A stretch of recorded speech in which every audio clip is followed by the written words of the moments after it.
Hello, everyone. It's Kev and Paul from Fat Jockey again. We're going to have a look at really early thoughts on who we think are the key horses for the Cheltenham Festival on day one, sort of with a view to book building around it and things. And we've done a podcast earlier today on our approaches and stuff, so check that out if you care. And yeah, we'll go straight into it. So, Facile Vega 5-2 best price, Paul. Yeah, tough one. Getting on early was the key with him, I think. I mentioned him briefly on the introductory podcast. So it's a hard one really for me to advise because I'm kind of in a decent position already. But it does open up another conversation I think is relevant here, and that's the roll-up approach. There are several people on the forum that have success with that. I think, in fact, I actually probably started that thread about roll-ups and the use of roll-ups. I use them, but I'm very, very selective with them. I see some people that just sort of really go for it, and I can't do that. I have to. I find it quite hard to press the button, shall we say, because on one hand, roll-ups are a great thing, inflating those odds. So I have actually rolled up Facile Vega on top of the bet that I'd done from the previous season. So I have Facile Vega rolled up from a horse that I backed in France. So I have him rolled up at 11.88 to 1. As you can see, I've got the spreadsheet in front of me. Because I aim to get horses on side to a particular return. But it's a tricky one because, there is that thing about Facile Vega potentially going for either the Supreme Novices or the Ballymore. And I know that's a debate that will rage for most of the season. I have no doubt whatsoever. The Facile Vega pre-season one for me was any race that I have some comfort with that, which is why I genuinely would advise people to look at those markets. They are worth considering because they take the pain away. I had the same thing that with Sir Gerard last year, while the whole debate was raging about which race he would go for. I had a baseline position which was quite strong on him for any race. Now I did back him separately for both races, knowing that there was the risk of losing one of them. So I effectively rolled him both ways. So Facile Vega I have rolled up currently for the Supreme. I don't for the Ballymore at this stage. If I started to feel that was the more likely race, or it really was a 50-50 call, I would probably be looking to roll Facile Vega up for the Ballymore too. Yeah. But as a horse, I think he's clearly one you've got to have on side. Willie Mullins' horse that's highly likely to be aimed at the Supreme, and a Supreme Novices where there is a 9 in 10 chance that it's going to be won by either Willie Mullins or Nicky Henderson. That really sort of throws out the strategy that you need for this race. It's very rare that if the race falls apart. It has happened. Kim Bailey won it with what's the horse that Kim Bailey won it with 4 or 5 years ago? I forget off the top of my head. I've forgotten. Wasn't Cinders and Ashes.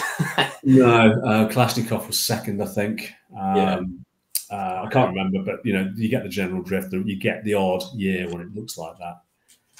But to be honest, it looks like that fairly early.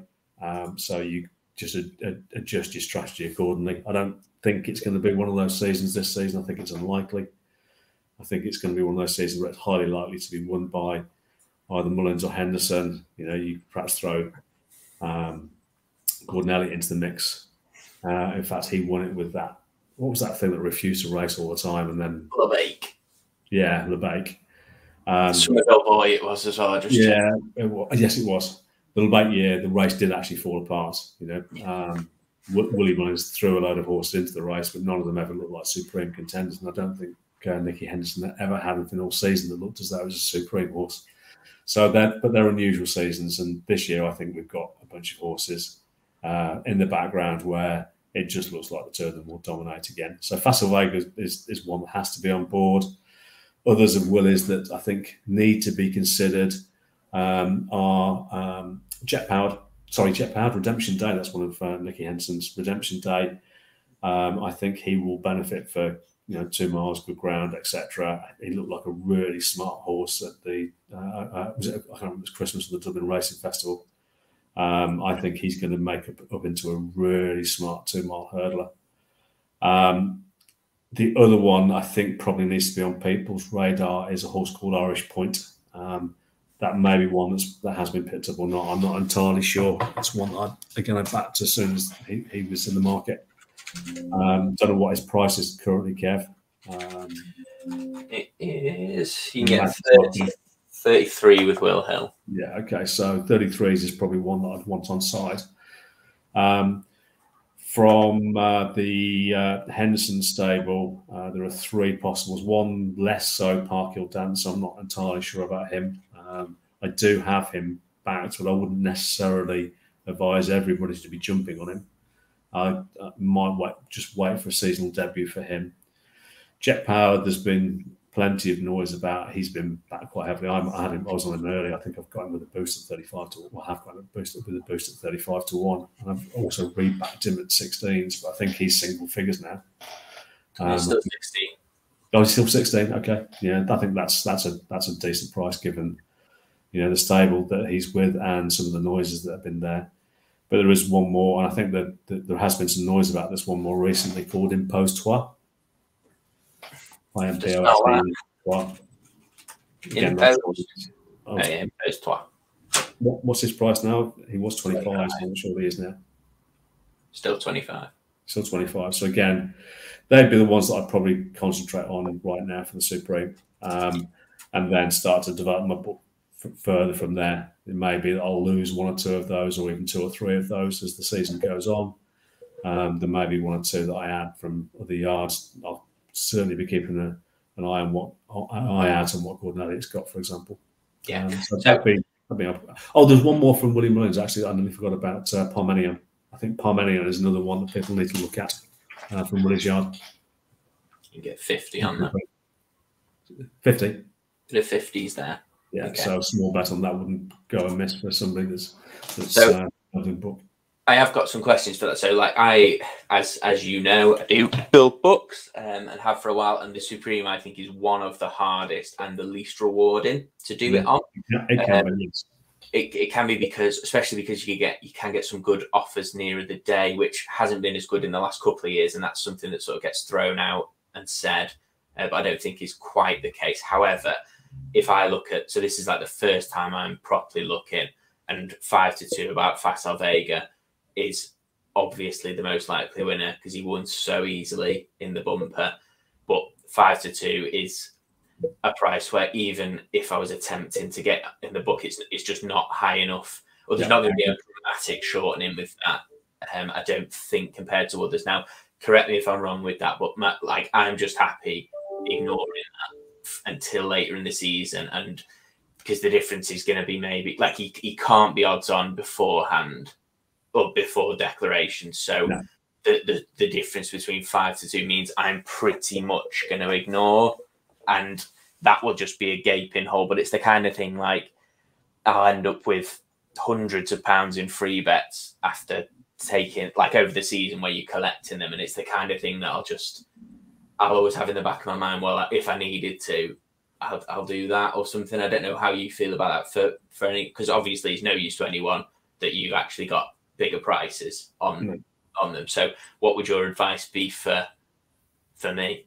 Well, I think the first thing to say is that 5 to 2 is just an absolutely horrible price. There's no attraction to that price whatsoever. Anybody that's actively backing him, 6 months ahead of the game at 5 to 2 needs the head feeling really. I don't think there's no harm in looking to get him on side with a roll up of some kind. If you want to, we better just clarify that. So, like we did say in the previous part, like I am aware, or we are aware, like the price is the same. It's still, if it's bad value, it's still bad value in the roll up. But it's about the return you want from the horse and going about that with a view to exactly that. Yeah. The thing is, if you book building, you can't have a hole like Facile Vega, can you? Otherwise your book is not a book. If you haven't backed what is the most likely winner, and it wins, you did a pretty poor job of building the book. So you have to get him on side somehow. But but you've got to get him on side in such a way where you can still make a profit in the race. Now, if you're aiming for a particular return from a race, and Facile Vega's 5-2, then it's a pretty hefty stake, and then it's really hard to make money if he doesn't win. So, so you've got to find other ways of doing that, and as you say, it could be through free bets. Which for me, it's more like to be roll-ups, because unfortunately bookmakers don't give me free bets, so it's not an option really. They do. My wife gets plenty. I think to me, like the way I'm looking at this is, I don't think I would make a book. I won't be attempting to make a book for the Supreme. I think I will try and have a couple. I'll look at those bigger price ones you mentioned, and then I will deal with Facile Vega later in the season. Personally, for me, this would be a no book race, despite that being my approach. It's just, I think with the price of the horse that it is, and that being the most likely winner, and I just... Well, the other thing to say with that, though, is like, it is sometimes worth backing the bigger prices when you have got something so short, because if something happens to that horse, like happened with Fernie Hollow and Appreciate It last season when they came out of the Arkle, I'd not backed Fernie Hollow when he came out through injury. I was in such a good spot in that race that it was almost done, because everything gets cut behind it. That might be the way I go about it. And obviously, you're never wishing a horse to get injured or anything like that, which obviously I'm not. But it's one of those things where having some of the bigger prices wouldn't be the worst idea, and then you can sort of reassess closer to that. I think that's my approach for this race.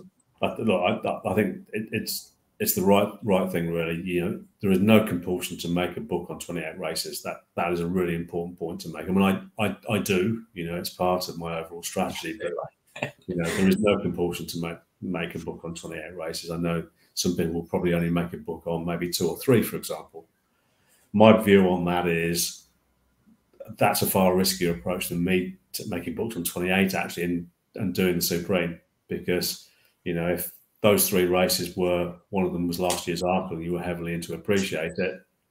Do you get my point? It's the volume actually is part of the protection, but you know, I wouldn't say it's a wrong approach. It's very much, you know, you do what's right for you. So I think horses like Facile Vega, you know, may force you down a different route, and I think, as you quite rightly say, Kev, you probably are forced down that route.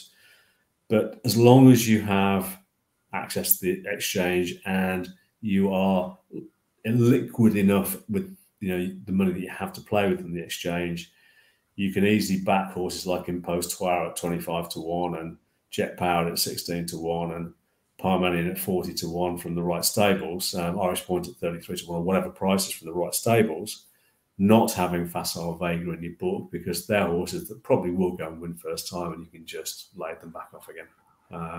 And you know, be profitable that way. And those that prove to be the better ones, you might want to take that all the way to the day, or maybe even leave them to run and parlay. Yeah, it'll be interesting. It'll be interesting to see if I how I go about that Facile Vega in particular over the season, because there's a lot of ups and downs, aren't there? And your opinions can change, and I might feel like he will be an odds-on shot. Like I remember. Appreciate It that novice hurdle season, I couldn't have fancied a horse more that I can recall. And but then I suppose you always look back, like he wasn't 5-2 before jumping a hurdle, so it's very hard. That is just a factor. It will put me off. Price is a horrible price. Yeah, no one's going to be shocked by that. I preferred Redemption Day last year as well, but single figures for that isn't jumping out yet. So I will have a look. I probably will back a few of those bigger priced ones that you've mentioned when we get to it. But should we move on to the one we've done to death already, the Arkle? The Arkle we can do quickly, and I'll just really re-summarise the fact that, you know, there are 2 standout horses in the race that you need in your book, and that's John Bon and El Fabiolo. Dice Up Dynamo, you know, is one that I would want in the book. I know he had a heart fibrillation, I think, after Punchestown, but I'm told all's well. My understanding is there's no real problem there, and I think he's got the kind of engine where he could have an impression in the Arkle. I would understand why people would want to wait for him. I haven't. I have him in my book, but I understand why people may want to wait. And I think the other thing with that race is really just to get a handle on Gordon Elliott's 2 mile novice chasers to throw into the mix. But the Arkle often is, a small field race. Very often it cuts up to 5, 6, 7 horses, and you end up with 3 places in such a small field. It's a relatively big odds if you're on early. So it can be a really nice race for a book. Yeah, absolutely. I think anyone that's watching this will probably already be aware and know that's one of the favourite races for it. I think it's one I haven't properly started, and I've now got El Fabiolo, John Bon, Phil Dore, and Dysart Dynamo backed for this race, and pretty happy with that for now. It's good. You just see that, you see what gets entered. Mighty Potter's one that's interesting, and then obviously there's a chance Appreciate It and Sir Gerhard could end up here, but it looks like El Fabiolo's more likely, doesn't it? It looked the most natural 2 miler, and the tie with John Bon. Well, look, I appreciate it came back and ran the Champion Hurdle. There's excuses, but he didn't come out at Punchestown, interestingly. And I also just have that suspicion that, he's one that Willie would be looking to step up in trip now. He'll be 8 going on 9, I think. And he's bred for a trip. He was bred to be a Gold Cup horse, not a Champion Hurdler. So, you'd think that Willie would be looking to step him up in trip. Yeah, it's hard to know, as usual. He's got a wealth of riches for the novice chase division, so we'll be second guessing all season probably. I remember one of my favourite bets I'd placed was Appreciate It at 50-1 to win the RSA. Yeah, absolutely. 2 mile in the end of this. But yeah, okay, Brill. So we don't need the Ultima. So Champion Hurdle. So what price have we got here? 6-4, Constitution Hill. Wow. Yeah, he's kind of in the same bracket as Facile Vega, although I don't really put him in the same bracket because I just think he'll win the Champion Hurdle, if I'm honest. Sorry, you have to have Honeysuckle on board. You've got to try find some way of dutching those 2 horses. Honeysuckle's backable, I think. What's her price? 7-2. 7-2. I'd have her favourite over Constitution Hill. See, I get why you would, but I think Constitution Hill is already a better horse. I think you could have put Constitution Hill in that Champion Hurdle, and I think there's a good chance he would have won that as a novice. I think he's that good. Fair enough. And he's only going to improve. He's only going to get better. So I've worked really hard at getting him on side at prices. His price. He was never a price after the festival, so I've got him in 4 roll-ups that I've worked really hard on. And just again going back to that roll-up thing, my view on that is roll up very selectively. Find absolutely the right thing to roll up with. Don't just do it as a rush to get something on board. Take your time. It's a long season, and a horse like Constitution Hill, if you want to get on for a particular return, maybe do that in 3 or 4 tranches to get that return on, but really wait for the right opportunities for your roll-ups. Don't waste chances. Don't waste stake. You get caught occasionally, but I'd be looking to have roll-ups where you've got a strike rate at 80 or 90%, not 8 or 9%. Rolling up with things that you're that confident about. Otherwise, just don't do it. It becomes quite expensive, and those failed roll-ups add up quite quickly. Yeah, just there's no way I'll be back in Constitution Hill early.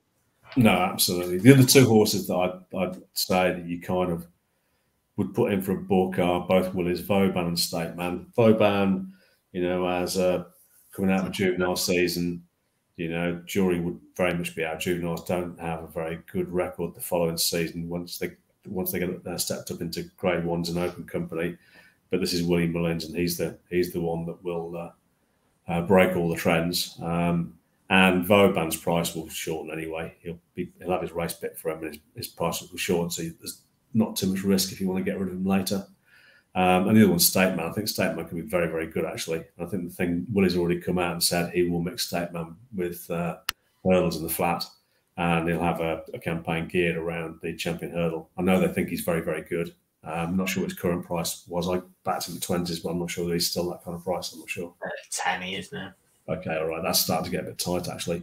I'd be thinking twice at 10s, perhaps. I think I'd probably still add him at that price for my book. But, it would be reluctantly. Yeah, there's not a lot. I'd say I really like Vauban.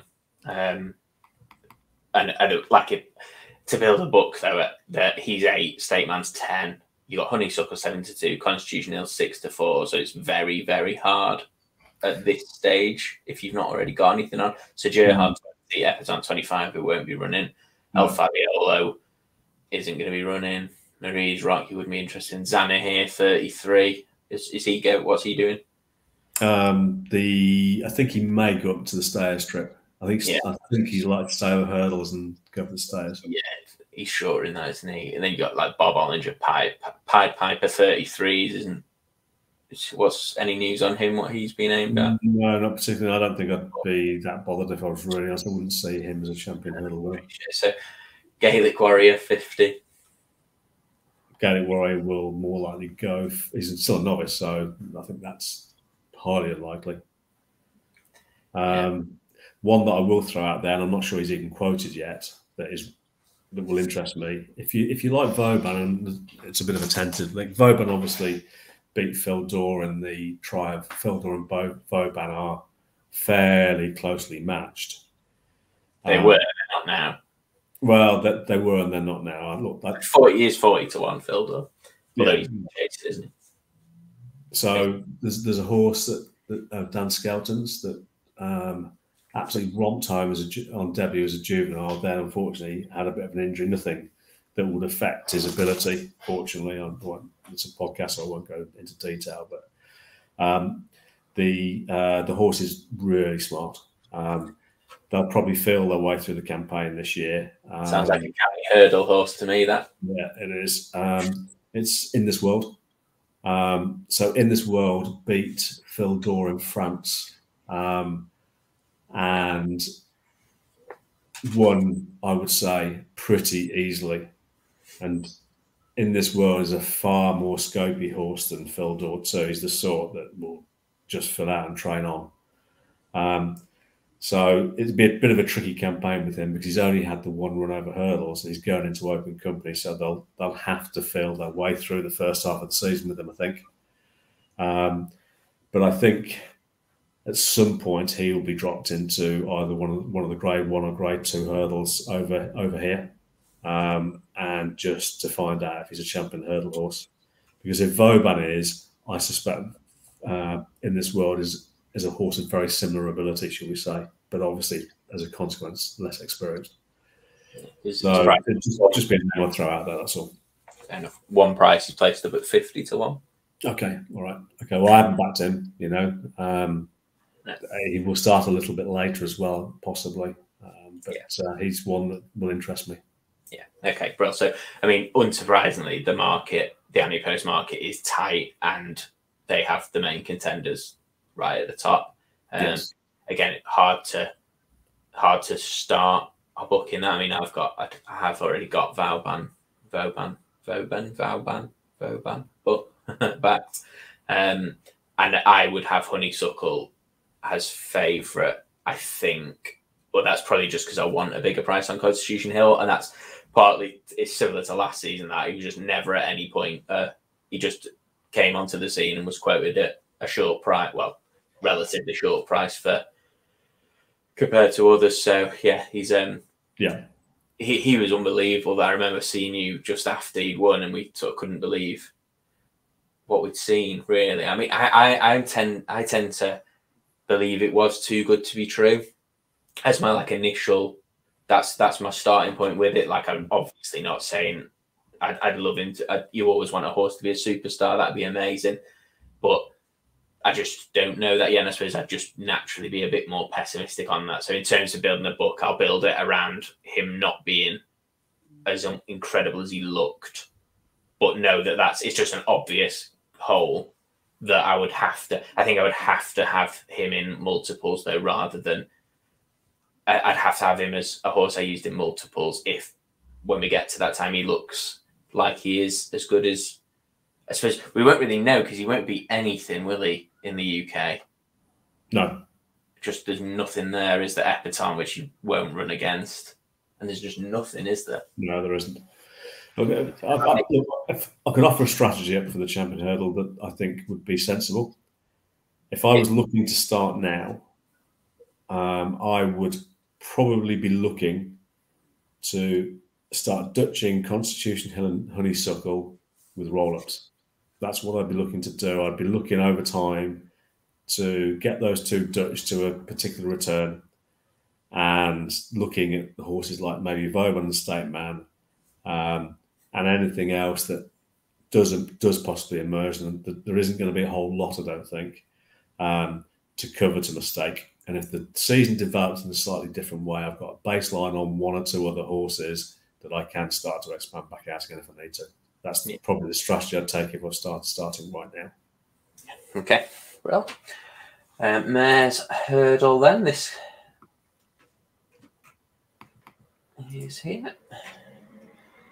So you got Epatante 6-1, Brandy Love 7-1, Marie's Rock 8-1, Love Envoy 10-1, Echoes in Rain 12-1, Queen's Rook, Tell Me Something Girl 12-1. Yeah, there's. I think it's a relatively wide open race. I think the one that I'm actually probably more reluctant to have in my book is Marie's Rock, because there's been talk about her going up in trip and maybe being campaigned for the stayers. That has been talked about, and that makes her a bit of a risky proposition unless you've got cash out or you're comfortable you're not going to get caught without being able to lay her back off again. They've definitely talked about campaigning Epatante down the Mare's Hurdle route. Yeah, I think you kind of got to have her on side, I think, but I don't know. I just don't know. I think it's another season on. Do you know what I mean? It's sometimes hard to really peg the Mare's Hurdle form. The one I think I probably like most of all is Brandy Love, if I'm honest. I think she's the one that, if somebody was saying to me right now, if you had to pick a winner, Paul, what would you choose? I'd say Brandy Love. Love Envoy, I think, has had a bit of a setback. Not one that is likely to end her season, but I think she's probably going to start late this season, which would just make me a little bit nervous about her. Allegory de Vassy is probably one that you want to think about having on side, maybe. And there's another one of Nicky Henderson's Theatre Glory that I think is interesting at a bigger price that I think could be useful. So they're the names that I would throw out there. I only missed Tell Me Something Girl. She was desperately unlucky last year. She was cruising when she fell. So you couldn't discount her either. They'd be the names that I'd be throwing out there for a book. There's quite a few there, but if you're playing a proper book, then that's got the kind of numbers you're going to play with. Yeah. And just so like around these prices, like 8, 10, 12, would you be, if you were building a book, would you be just doing win only on these, or would you be each way? Something like Brandy Love, if I was starting now, I mean, I've got her at a better price than the current, but if I was starting now, I'd probably take some of the 8s, and I'd probably try to roll her up as well. That'd be the approach I'd take. Similarly with Epatante, I'd probably take, what do you say Epatante currently is? 7s? It's 6-1 for Epatante. 6-1, that's a bit tight. I actually might just start rolling her up from the start, maybe. Yeah. Maybe take a little bit of that as a baseline, but again, I think I'd probably look into potentially just get some slow roll-ups. I think I probably would just get some kind of baseline at 6, but I wouldn't be going too heavy, just so she's there in my book. Each way double with John Bunn. They're both in the top 3. Yeah, absolutely. Theatre Glory would be one at a bigger price that I'd suggest people have a look at. 20-1 Theatre Glory. Yeah. Okay, Brill. Hello. One of the things that I've got some company in the room, unfortunately. Some of those horses will clash over the season, and I was like, you can sometimes what sometimes can happen. It's like a little angle where one can get really, really well backed before the race, but the anti-post markets don't reflect that. So it happened one year. The best example that I can think of off the top of my head was was it the Christmas hurdle with Fusel Raffles and the other, was it Epatante? Oh, good question. But yeah, the absolute one was favourite, and the other one just got absolutely smashed up in the bet, and it started a bigger. He was a bigger ante-post price, started a bigger price on the day, and then got hammered in. I will look it up because otherwise it's the worst anecdote of all time, worst example of all time. So I'm sure it was Fusel Raffles involved, though. It was a. There'll be people watching this that are like, "How can you not remember that?" Pulled up behind Epatante. Was it that year? It can't have been Epatante that got backed, can it? I don't know. I'm not sure. I remember the race actually.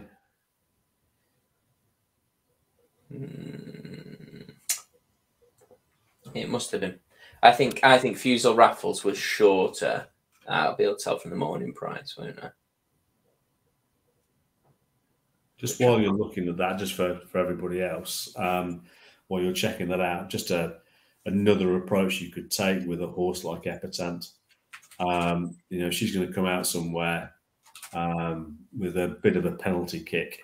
And there's another approach that you can take, and that's back the SP favourite in whatever that race that is, and double the SP favourite with Epatante in the mare's hurdle if you want to boost her odds. She might go off at evens. She's currently 5-1, so you've now got Epatante at 10-1 in your book. So just another thought and another little strategy you could play.